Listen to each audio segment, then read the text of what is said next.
Hey guys, Mr. Happy here, and this is day two sort of coverage of E3 for the Square Enix stream.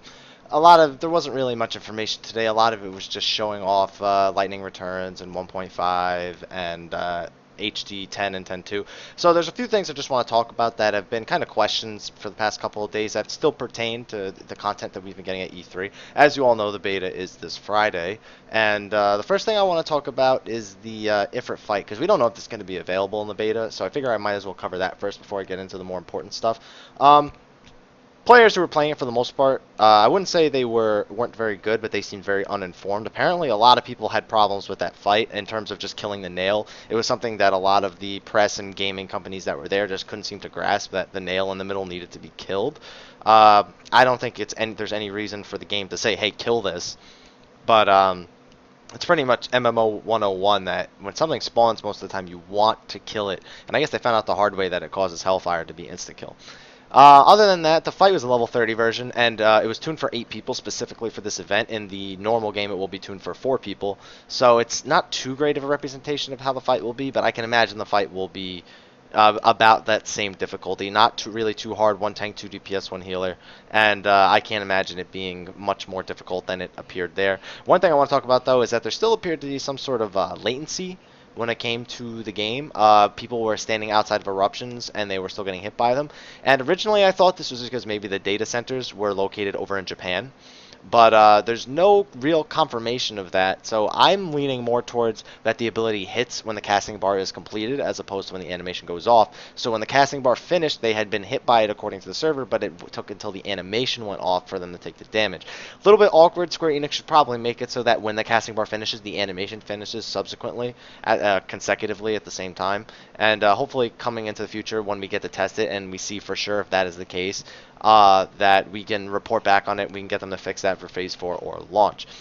Next thing I want to talk about is a big topic because I'm a little confused by it as well, and that is beta invites. Now, beta invites went out today. Confirmed. It went out today. Now, I know some people from 1.0 who have gotten an invite, and I know some people who haven't gotten their invite. Now, there's a few explanations for this. One is that they're pretty much assuming that some of us just know that it's June 14th because we're beta testers. We should know these kind of things, regardless of an email. Hey, I have a text. And it's kind of strange to think that we wouldn't know that. But I've seen another explanation for them, and I need more time to confirm this, so don't take this as fact. All the following is simply speculation. Those of us who are in 1.0 who haven't received our beta invites, it feels safe to assume on some parties that this is because the first weekend will be exclusively for PS3 testers. Now, I'm pretty sure I know some people who got their PC invites. Also, I was able to log on to the client and update it, so it doesn't really make any sense to think that. But that is the major speculation right now, why some of us haven't gotten our invites.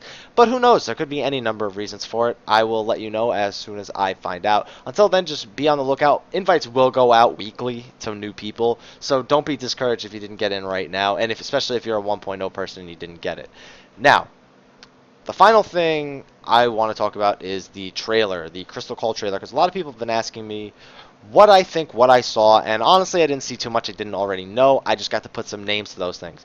The lore that they revealed is the 3 lores that I spoke about very briefly in a previous episode, just because I didn't want to go too deep into it, especially because we didn't know how it was going to play out. Now, we found out that there are going to be 3 types of lore. The war against the Beastmen, the war against the Empire, and the defense of the Crystal. And all 3 of them are kind of tied together in this unique way that makes them interesting and engaging. And we saw all of that in the trailer, and the trailer is called The Crystal's Call, so that is obviously the main focus of the trailer.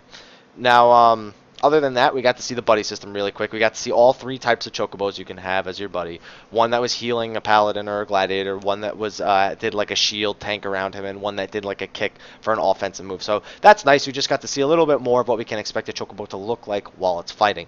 And finally, we finally got some limit breaks, some tier 3 ones, and it's no surprise that some of them come right from previous Final Fantasies. Now, the first one, Paladin, I'm going to go and take a shot in the dark and say it's Mighty Guard. It's the most popular defensive ability in pretty much all of Final Fantasy, outside of perhaps Invincible, which Paladins already have, so it won't be that.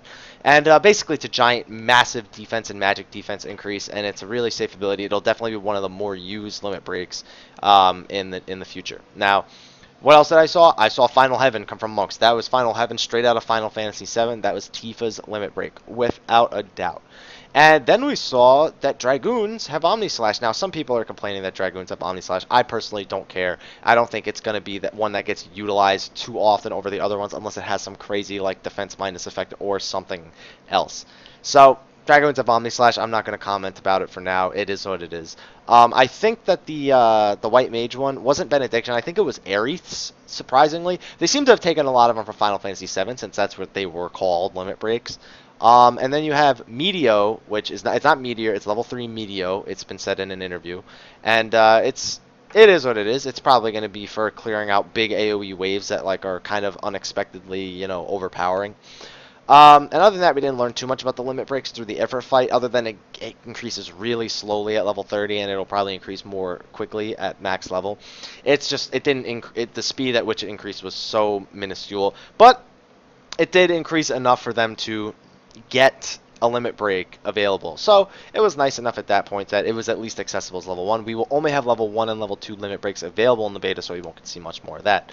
Now, that's all I really have to say about Day 2. Tomorrow is Scholar, Summoner, Arcanist, and a ton of other information. The English live letter from the producer, which will feature a more strict Q&A sort of format. The last one was more of them just discussing back and forth about E3 and a lot of guests coming in and interrupting the show, talking about Final Fantasy 13, Lightning, and they want to kind of do something in return, put Lightning somehow back into Final Fantasy 14 or something from Final Fantasy 13 at all. So thank you for watching. Be on the lookout tomorrow. And of course, I'm looking for interviews. I know Gamer Escape is doing one, and I'm definitely looking forward to that. Plus, there's definitely going to be other interviews. So thank you for watching. Please like, favorite, subscribe, share. If you have cool friends, I like to say that at the end of every video, because your friends might want to play Final Fantasy 14, and my channel might be the place where you want them to get their information from. Again, I do have a Facebook. If you haven't seen any of my other videos that I've started reporting it on lately, it's www.facebook.com/MrHappy1227. There will be a link in the description below. You can go there and ask questions. And right now on my Facebook, I am actually starting a poll of some sorts. I just want to get people's opinions, the people who are at least active on my Facebook.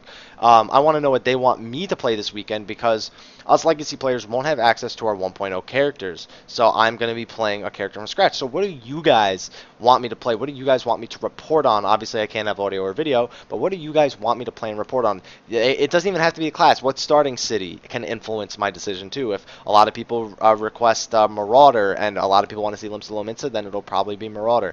I'm going to play as much as I can, get as much information as I can for my journal, and you can expect to see videos over the weekend regarding my experiences. They're probably going to be pretty long videos, TLDW, too long don't watch, but that's just a disclaimer for now. So thank you for watching. Do all those things I told you about earlier, and hopefully you enjoy the rest of your E3 week.